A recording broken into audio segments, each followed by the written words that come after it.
अगर कोई भूल कर खा पी ले तो उसके रोजे का क्या हुक्म है?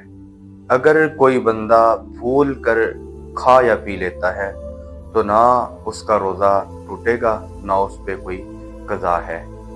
सहीहुल बुखारी के अंदर हदीस है, अल्लाह के रसूल सल्लल्लाहु अलैहि वसल्लम ने फरमाया, मन नासिया व हुवा साइमुन फअकला औ शरिबा फलयतिम्म सौमहु फइन्नमा अतअमहुल्लाहु व सकाहु।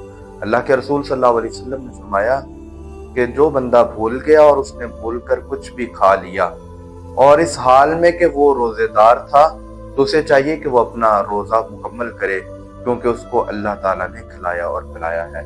तो इस हदीस से भी ये मालूम हुआ कि अगर कोई शख्स भूल कर खा पी लेता है, जानबूझ कर नहीं बल्कि भूल कर खा पी लेता है, तो उसका रोजा टूटेगा नहीं, बातिल नहीं होगा और ना उस पर कोई कज़ा होगी, बल्कि उसका रोजा बरकरार रहेगा। तो उसको चाहिए अपना